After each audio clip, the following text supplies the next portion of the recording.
Então a palavra de hoje se chama lugar ao diabo.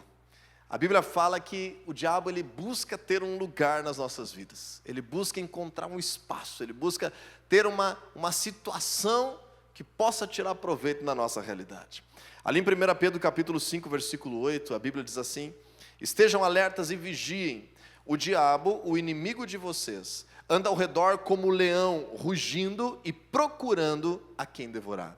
Nós temos que ter uma clareza muito grande de um princípio espiritual que a Bíblia revela, e nós não saberíamos se a Bíblia não revelasse, mas as coisas espirituais que a Bíblia revela constituem uma verdade de uma realidade que muitas vezes é invisível.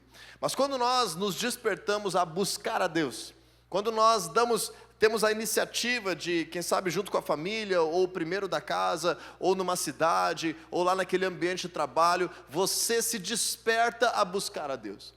Você continua vivendo num ambiente onde existem tradições, crenças, uma cultura, pessoas que não têm essa prática. Então a palavra de Deus estabelece que existe aí então uma dupla realidade espiritual. E que quando nós passamos a buscar a Deus, nós inevitavelmente nos tornamos inimigos, adversários do diabo.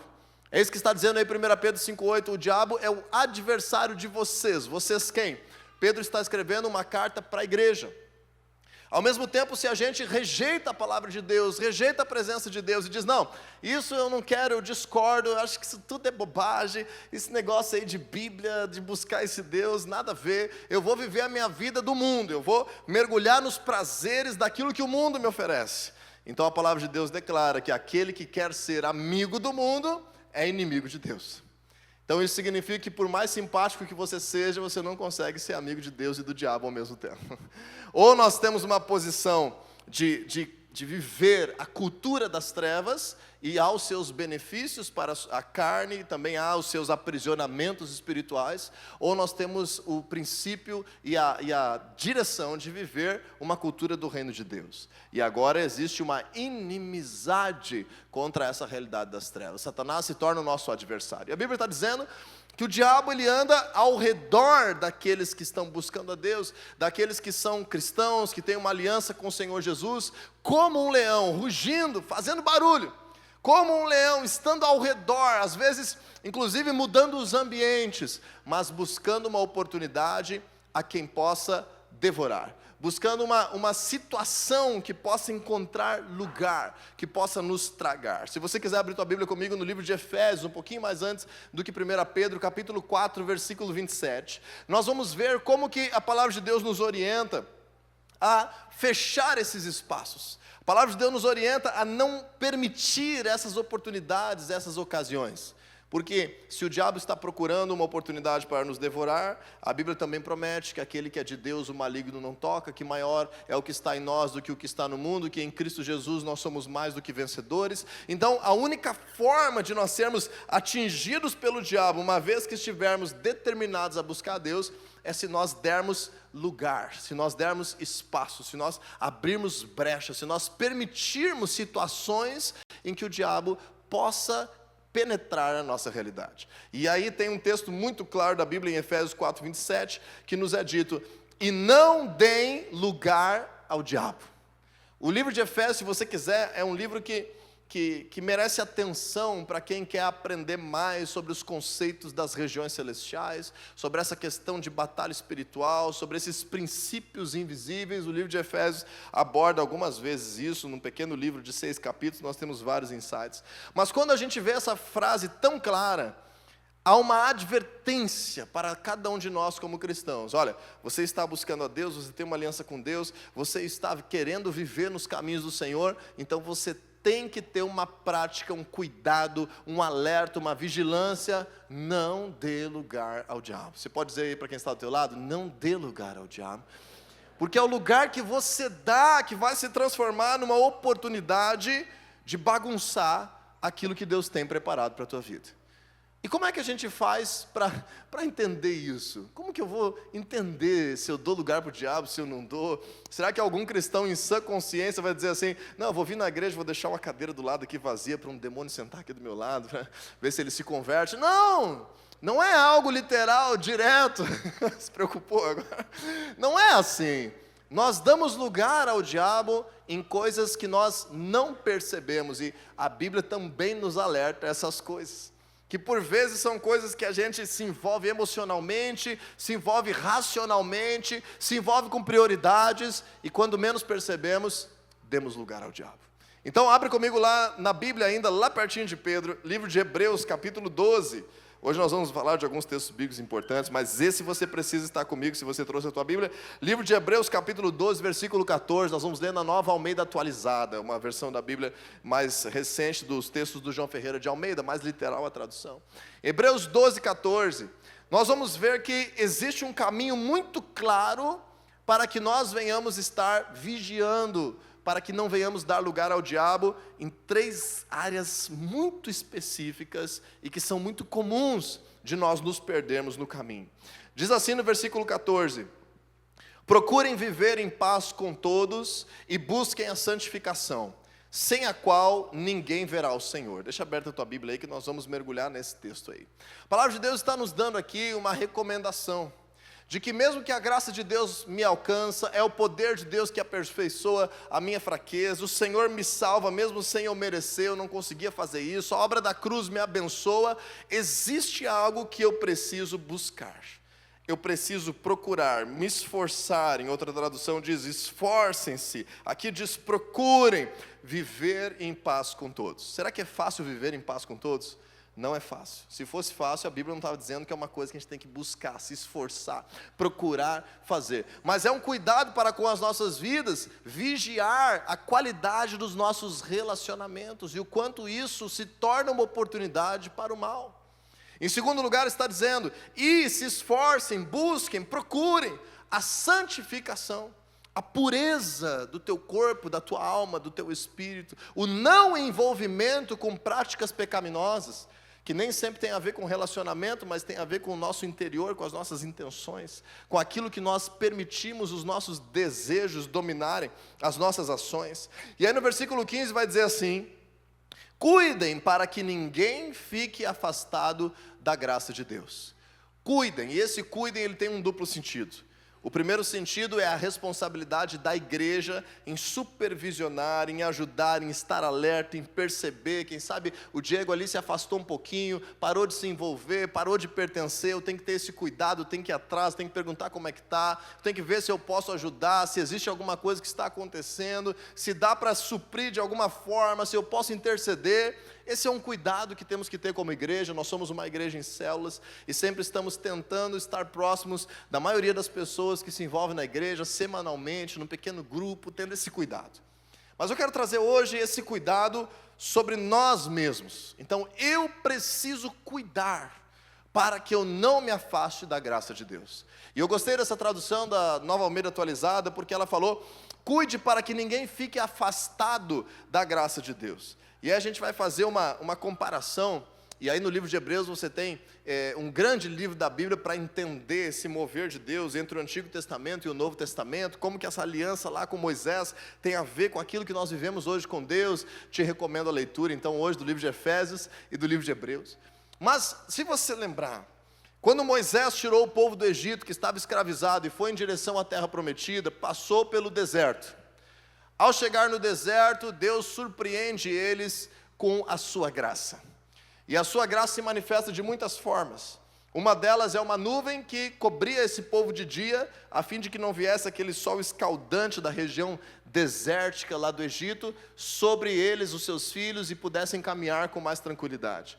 Outra manifestação da graça de Deus é a coluna de fogo que se levantava à noite, próxima ao povo, a fim de que eles não viessem estar congelando de frio, somente com a roupa do corpo que saíram da escravidão, porque nessa região desértica nós temos lá 50 graus durante o dia e menos 10, menos 15 graus à noite. Era uma manifestação da graça de Deus. Nesse mesmo ambiente que se estava, onde estava acampado o povo todos os dias, Deus fazia chover comida do céu. É o famoso maná, que depois diz Jesus, eu sou o pão vivo que desceu do céu. É uma expressão da graça de Deus para causar alimento, causar vida, causar renovo diário na vida do povo. Então todos os dias o povo desfrutava da graça de Deus com a nuvem, com a coluna de fogo à noite e com o maná que caía do céu. E ainda volta e meia vinha água sobrenatural, vinha vitória sobre os inimigos sobrenatural. Era uma vida, mesmo que atravessando o deserto, que já experimentava a graça. Ia chegar lá num lugar muito mais abundante na terra prometida. Agora, essa expressão aqui de Hebreus 12:15, está dizendo assim: cuide para que ninguém fique afastado da graça de Deus. O que significa essa palavra fique afastado? Na intenção original que foi escrito a Bíblia, no idioma grego, tem um duplo sentido.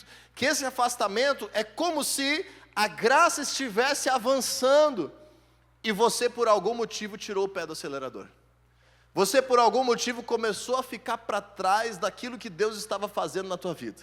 Então você estava buscando a Deus, você estava tendo uma vida de oração, você estava tendo uma vida de leitura da palavra de Deus, de comunhão com os teus irmãos em Cristo, de amadurecimento, de crescimento, vivendo milagres, e estava ali, debaixo da nuvem todos os dias, a coluna de fogo todas as noites, o maná caindo, e você estava lá correndo junto, e a nuvem se movia, todo mundo tinha que se mover. Se você não se movesse junto com a nuvem, ia ficar num lugar de sol escaldante, de frio terrível durante a noite e passar fome no deserto. Então, a graça eu tenho que me esforçar para estar caminhando junto, para estar neste mover de Deus para a minha vida.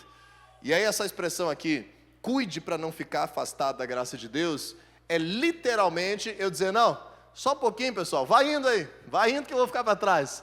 Só um pouquinho que eu estou meio cansado. Fiquei meio desanimado, vou tirar o pé do acelerador da minha vida com Deus, daquela intensidade que eu estava, daquela fé que eu estava, daquele desejo de agradar a Deus, e agora eu tiro o pé do acelerador. Você já viu aqueles documentários da Discovery, ou sei lá onde que você pode ver, no YouTube, Netflix, que fica aquela manada, sei lá, eu sempre lembro da zebra, né? Fica aquela manada e daí fica uma zebrinha lá, meio tranquila, tomando uns 20 litros a mais de água do que as outras, e a manada está indo, e a zebrinha ficou ali distraída, tomando água no laguinho. Quem é que aparece? O leão. E aí a Bíblia falou, estejam alertas e vigiem, o diabo anda ao vosso derredor, rugindo como um leão, buscando a oportunidade de quem possa devorar. Então quando a gente desacelera, naquele ímpeto, naquela fé, naquela motivação de buscar a Deus, nós estamos já suscetíveis a um ambiente que vai dar lugar ao diabo. E quando a gente dá essa enfraquecida na fé, no ânimo, no foco, no pertencimento em buscar a Deus, aí o autor de Hebreus nos ensina 3 grandes áreas que Satanás pode ter lugar. A primeira delas está no mesmo versículo 15, Hebreus capítulo 12, versículo 15, ainda está aí o texto bíblico, que diz assim: que nenhuma raiz de amargura, brotando, cause perturbação, e por meio dela, muitos sejam contaminados. Eu chamei essa primeira área aqui, hoje, de ofensa, mas eu poderia chamar essa área de desavença, poderia chamar de desentendimento, poderia chamar de sofisma, poderia chamar de mal entendido, poderia chamar de, quem sabe, ira, falta de perdão, não sei. Alguma coisa que através de relacionamentos faça brotar dentro do teu coração uma semente maligna. Então quem sabe é dentro de casa, é no trabalho, é na igreja, é uma palavra que alguém disse, é uma expressão que alguém fez, é algo que alguém não correspondeu, que o teu coração se inflamou, que o teu coração penetrou uma semente de uma raiz de amargura. Então em Hebreus 12:15 está ali, cuidado, para que nenhuma raiz de amargura brotando cause perturbação, e por meio dela muitos sejam contaminados. Quando nós esfriamos esse ímpeto, essa intenção de buscar a Deus, e começamos a esfriar um pouquinho, a desanimar, a olhar para os lados, uma das primeiras tendências é nós permitirmos que através de relacionamentos, a nossa vida se torne agora com uma raiz de amargura. E através daquilo, Satanás entra, tem lugar de causar contaminação, de causar perturbação, de causar problema nos relacionamentos. Aquele casamento que era tão bom agora não é mais, aquela empresa que era tão boa de trabalhar agora não é mais, aquele funcionário que era tão dedicado não é mais, aquela pessoa na célula que estava tão disposta agora está com a cara fechada. Existe ali uma raiz de amargura, e entrou uma brecha, uma oportunidade para que o diabo venha destruir aquilo que Deus havia começado. O Senhor, Ele é comprometido em ir até o final na obra das nossas vidas, mas Satanás está comprometido em entrar e ter lugar e destruir aquilo que Deus começou. Quando nós entendemos isso, nós vimos hoje há pouco que a palavra de Deus declara que vida e morte estão no poder das nossas palavras, no poder da língua. Cada um de nós, todos os dias, pode construir ou destruir através de palavras, tanto as ditas como as não ditas. Nós temos a capacidade de usar as nossas palavras como uma arma espiritual. Se você puder deixar aberto comigo aí em Hebreus e voltar lá no meio da Bíblia, no livro de Provérbios, capítulo de 12. Provérbios 12 e depois 15. Nós vamos ler dois textos. Provérbios 12, 18 é o primeiro. Vamos ler na NVI esse. Entendemos que por meio de relacionamentos, todos os dias, nós podemos causar bênção ou maldição. Nós podemos causar encorajamento ou amargura. Nós podemos causar ânimo ou desânimo. Nós podemos promover perdão ou ofensa. E isso vale se você é esposa, é marido, é pai, é filho, é colega de trabalho, é membro da célula, está vivendo de alguma forma, é nas redes sociais, de tantas formas. As palavras são uma arma espiritual. Em Provérbios 12, 18 diz assim: há palavras que ferem como espada, mas a língua dos sábios traz a cura. Declara assim comigo: as minhas palavras podem ferir e podem curar. A mesma coisa dita, quem sabe, com a intenção errada, na hora errada, ou na hora certa, com a intenção certa, pode tanto curar como ferir. E aqui nós vemos então o nosso papel em ser ativos, em promover relacionamentos. E por vezes nós nos colocamos numa posição de não confrontar o que está errado, com medo de machucar o outro. E isso aí é uma omissão no nosso relacionamento, que causa um outro problema. Então não é que nós não devemos nos posicionar, é que nós devemos zelar para que as nossas palavras não destruam a vida do outro, mas que construam, mesmo que esteja disciplinando, mesmo que esteja corrigindo, mesmo que esteja estabelecendo uma posição de uma crença. E aí quando a gente vê esse versículo, você pode dizer assim: não, o culpado da minha raiz de amargura é aquela pessoa que falou comigo daquele jeito. Ele é o culpado, eu sou a vítima.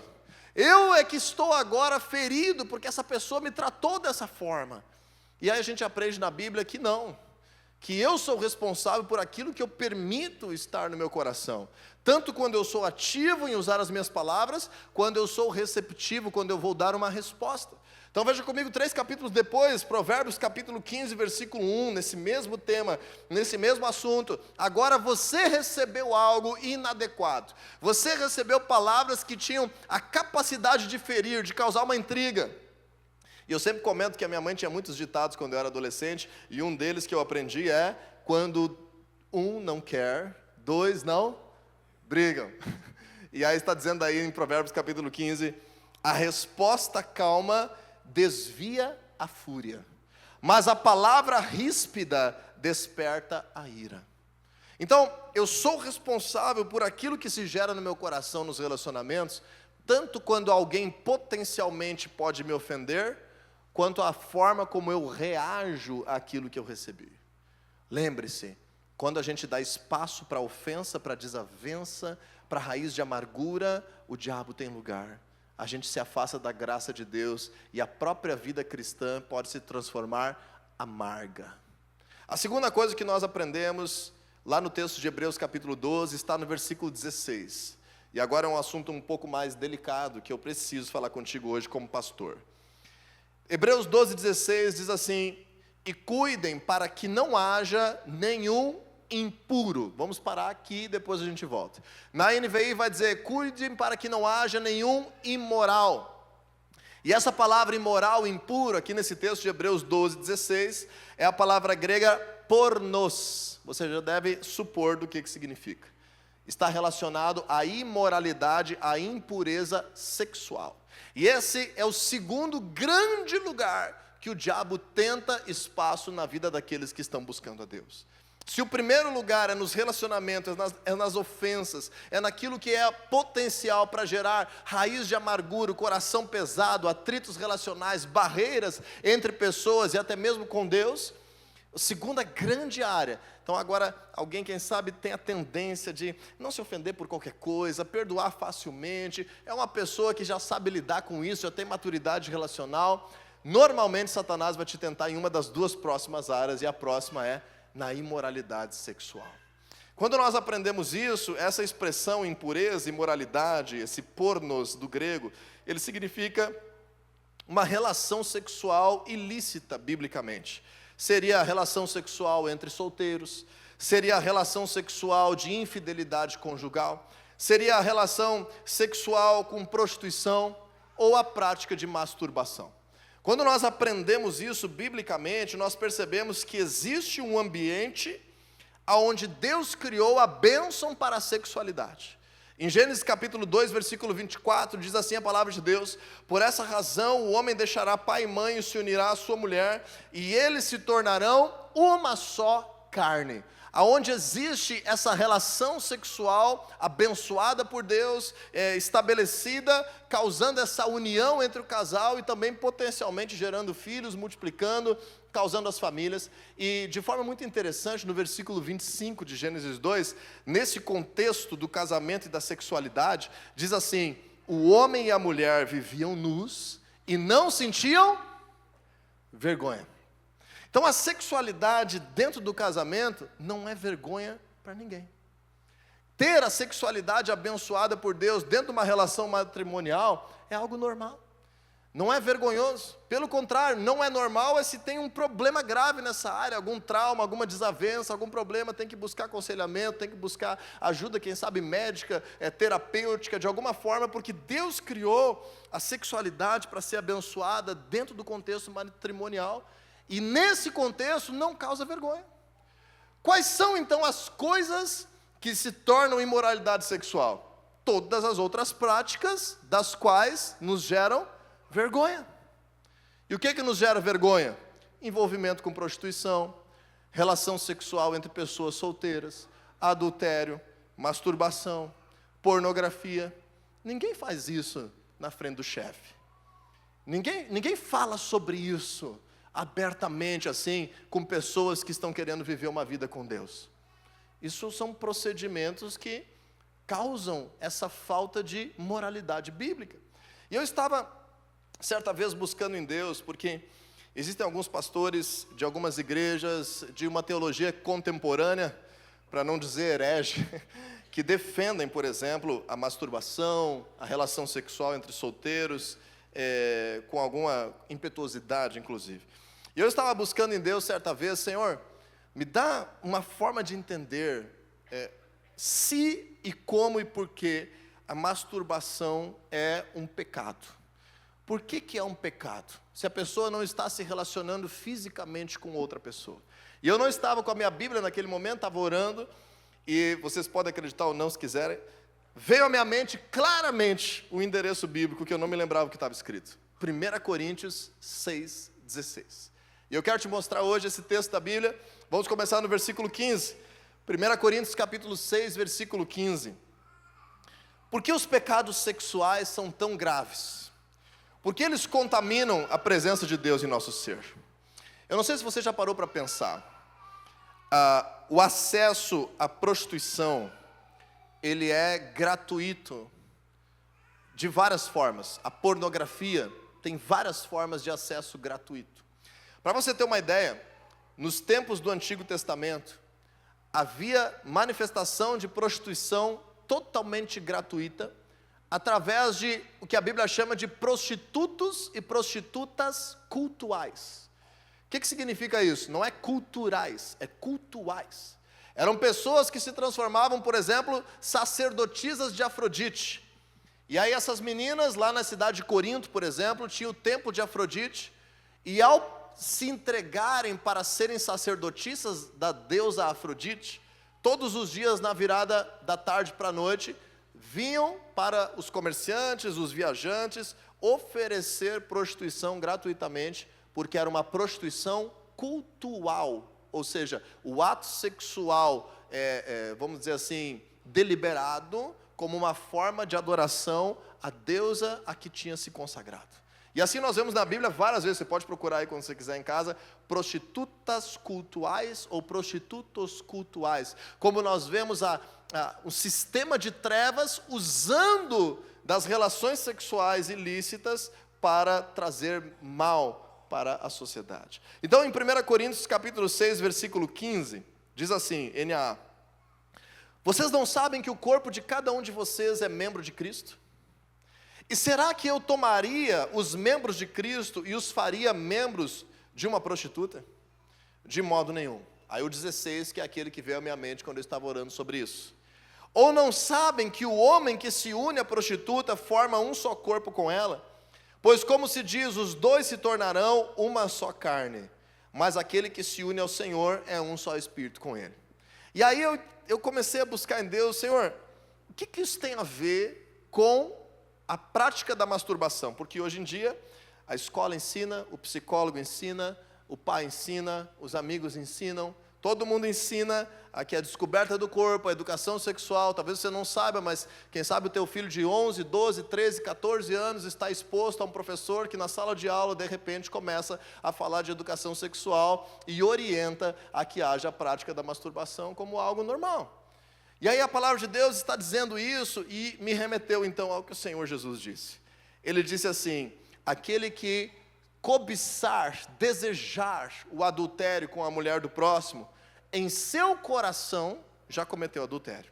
Ou seja, ele começa a contaminar o seu coração e a sua mente. Logicamente é muito diferente de adulterar em pensamento e adulterar na prática. Mas a palavra de Deus aqui também está estabelecendo que quando eu estou de alguma forma me unindo, e aí agora, há uma imagem de alguém que recebeu dinheiro para posar nua, para posar nu. Aí, ao vídeo de alguém que recebeu dinheiro para ter uma relação sexual explícita. Como é que é o nome disso? Receber dinheiro para ter uma relação sexual. Prostituição. Receber dinheiro para expor a sua nudez. Prostituição.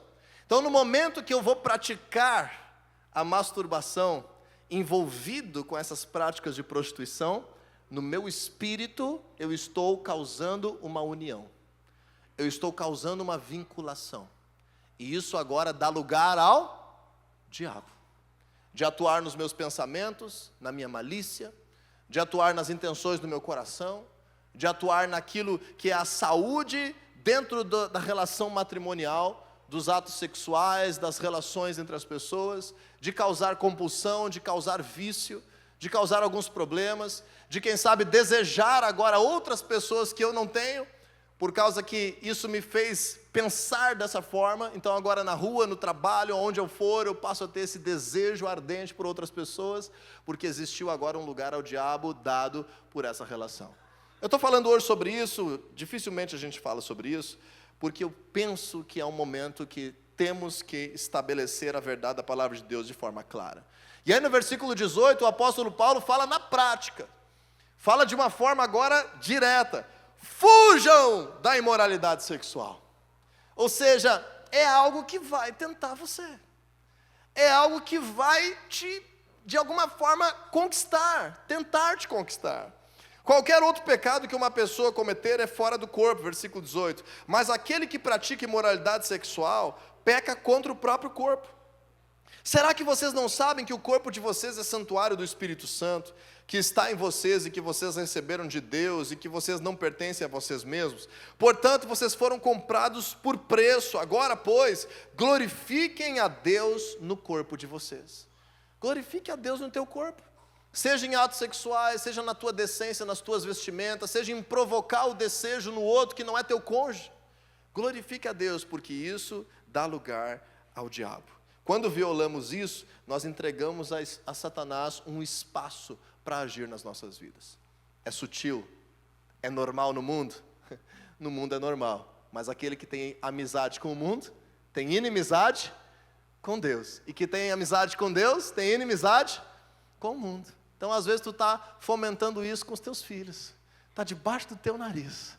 Às vezes, tu está te isentando na tua responsabilidade.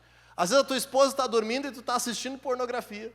E tu, sem perceber, agora os teus olhos estão sendo abertos. Está dando lugar ao diabo. Terceira coisa, profanação. Hebreus capítulo 12, versículo 16. E cuidem para que não haja nenhum impuro, falamos sobre isso, ou profano. Profanação. E aí tem um exemplo. O que é esse profano? Como foi Esaú, o qual por um prato de comida vendeu o seu direito de primogenitura. Imagine que você é neto do cara que tem a maior promessa de Deus para um homem na história. Esaú, neto de Abraão, perdeu o chamado e a promessa de Deus por um prato de comida. O que é profanação? É desprezar aquilo que é sagrado, é banalizar aquilo que é sagrado, é desonrar as coisas de Deus, é violar a pureza das coisas de Deus, é ter uma falta de temor, é desprezar o chamado de Deus para a tua vida, as promessas de Deus para a tua vida, a adoração a Deus, trocar por necessidades imediatas da carne. Esaú estava cansado, com fome. Quem me adianta essas promessas de Deus? Me dá logo esse prato de comida aí, pega para ti esse direito de primogenitura. E muitas vezes nós somos tentados sorrateiramente nessa área das nossas vidas, em colocar outras pessoas, outras coisas acima de Deus, em banalizar a palavra de Deus, em escarnecer das coisas de Deus, em estarmos agora trabalhando tanto que colocamos o nosso dinheiro acima de Deus. Meu Deus, eu não tenho mais tempo para ler a Bíblia, eu não tenho mais tempo para orar, eu não estou conseguindo ir na célula, eu não tenho mais tempo, eu estou indo na igreja uma vez a cada 2 meses, porque graças a Deus eu estou sendo muito abençoado. Não, você está sendo enganado pelo diabo, profanando as coisas de Deus por coisas materiais, por necessidades da carne, por coisas que agora estão tomando a tua energia, o teu foco, o teu tempo. Quando a gente aprende sobre isso, os filhos de Eli, por exemplo, profanaram o seu chamado sacerdotal, porque queriam comer a melhor parte do churrasco do sacrifício. Esaú profanou o seu direito de primogenitura por um prato de comida.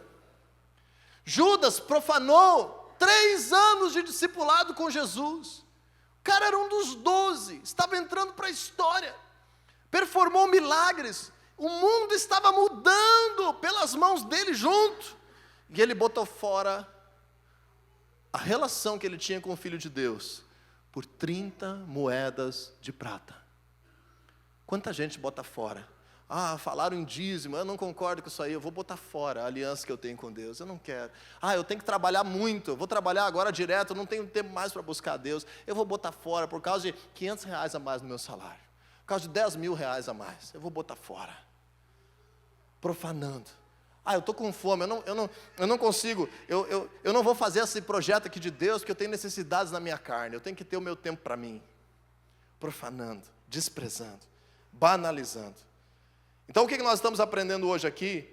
Essas coisas não colocam alguém no inferno na hora. Essas coisas não trazem uma violação irreversível da vida com Deus. Essas coisas são um alerta que dão lugar ao diabo, e quando nós menos percebemos, morremos no deserto. Quando nós menos percebemos, perdemos a vontade de viver as coisas de Deus. Nos afastamos completamente. Então o apóstolo Paulo foi direto, foi claro: não deem lugar ao diabo. Ele não pode entrar nas nossas vidas de forma arbitrária, ele precisa de brechas. E a palavra de Deus nos mostrou hoje quais são as mais comuns. Diga aí comigo: ofensas, imoralidade e profanação. Existem outras coisas que o diabo às vezes tenta, mas se você estiver forte, ligado, correndo junto com a graça, e se você estiver blindado para não permitir que Satanás tenha lugar com ofensas, com amargura, com imoralidade sexual e com profanação, você terá uma vida abundante. Você terá uma vida que vale a pena, uma vida com Deus, uma vida que, se acabar hoje, como nós vimos essa semana, tristemente, um jovem pregando a palavra de Deus, enfrentando princípios das trevas, injustamente, brutalmente assassinado enquanto falava. Será que, se acontecer com todos nós, com alguém de nós, temos convicção de que estamos com Deus todos os dias da nossa vida, no meio de uma tarde, dentro da universidade, enquanto eu falo? Será que, se eu enfrentar a morte, eu estou com Deus? Ou eu estou profanando, ou eu estou vivendo imoralidade, ou eu estou carregando um monte de ofensas? Porque a questão da ofensa é tão profunda que tanta gente não se percebe. Que Jesus disse: se vocês não perdoarem uns aos outros, o Pai não perdoará vocês. A questão da sexualidade está tão banalizada que a gente não percebe o quão grave é ferir o templo do Espírito.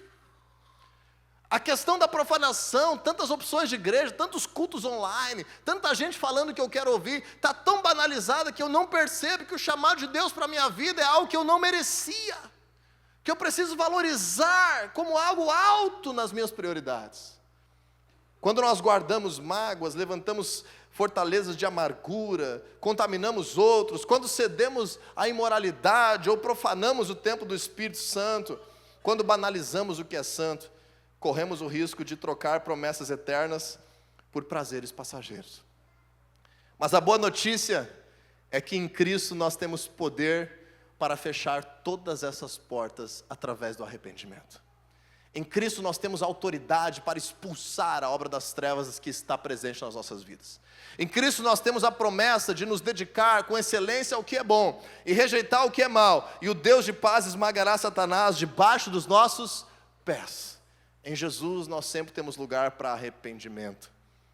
Enquanto estivermos vivos, busquemos ao Senhor, como disse o profeta Isaías, enquanto Ele pode ser encontrado. Eu sei que você saiu da tua casa hoje para buscar a Deus, então é isso que nós precisamos fazer.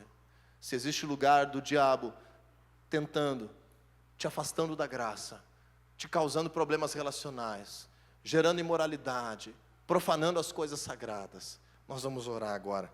E eu tenho certeza que o Senhor vai fazer uma obra poderosa na tua vida e na minha nessa noite. Amém?